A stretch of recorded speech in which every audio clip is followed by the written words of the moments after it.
La sage-femme, Béatrice Idir-Chamois, s'adapte à mon handicap visuel, c'est-à-dire qu'elle va reproduire l'image de l'échographie en relief et moi je vais pouvoir la toucher. En même temps que je touche, elle me dit bah ça c'est le fond utérin, ça c'est son ventre.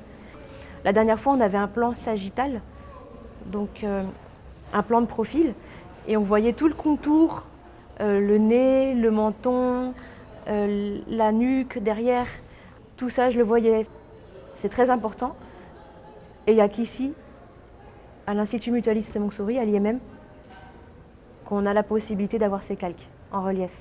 Nous avons créé en octobre 2006 la première consultation de parentalité, handicap moteur et sensoriel et pour le suivi des grossesses des patientes en situation de handicap.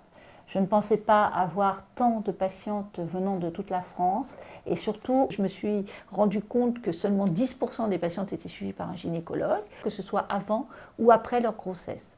Donc m'est venue cette idée-là depuis 4 ans de vouloir créer une consultation de gynécologie handicap. Nous avons enfin ouvert cette consultation en janvier 2015. J'habite Marseille et au niveau des consultations en gynécologie, c'est très compliqué pour moi. Alors les difficultés auxquelles je suis confrontée quand je vais à une consultation en gynécologie, c'est souvent l'étroitesse de la table d'auscultation. Pour monter aussi, c'est assez haut.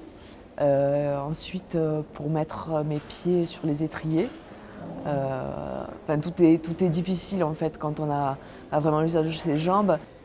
Sur le plan technique, nos locaux, d'une part par leur ergonomie et d'autre part nos outils, c'est-à-dire la table d'examen en particulier qui est une table qui peut être modulaire, qui peut être montée, descendue, qui peut être orientée.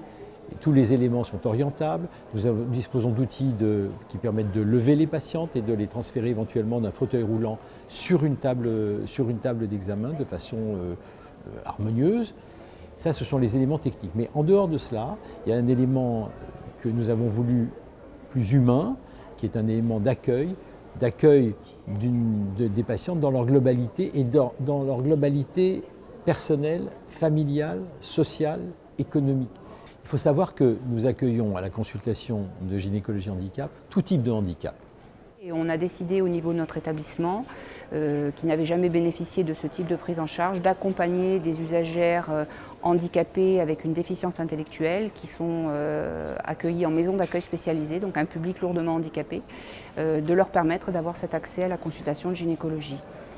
Il y a quand même des choses qui se font, mais je trouve que ce n'est pas encore assez grande échelle.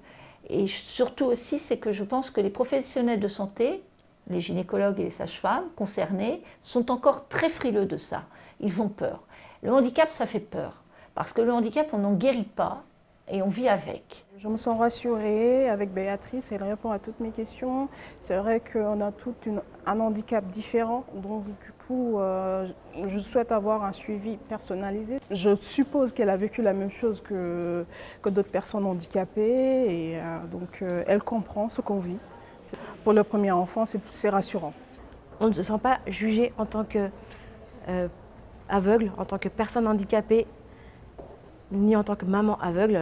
Il y a des fois, ce sont deux mots qui ne vont pas ensemble dans la tête des gens. Il y a actuellement, au niveau de la consultation, que ce soit parentalité, handicap ou consultation de gynécologie, aucun financement de l'État. Ça veut dire qu'il y a certainement encore un tabou en France sur la vie affective, la sexualité, la contraception et la parentalité pour ces femmes en situation de handicap. Et que je ne sais pas pourquoi. Je ne sais pas pourquoi. Il y a un blocage total de ça. Parce qu'il faut du temps. Et que malheureusement en France on pense que le temps c'est de l'argent. C'est vrai que ça coûte un petit peu plus cher qu'une personne valide parce qu'il y a un temps de consultation plus important, mais je pense que ça vaut la peine parce que ces personnes ressortent mieux. Elles ont un point d'appel, elles peuvent nous revoir quand elles veulent, elles ont nos numéros de portable, elles peuvent venir quand elles veulent, elles peuvent nous appeler quand elles veulent.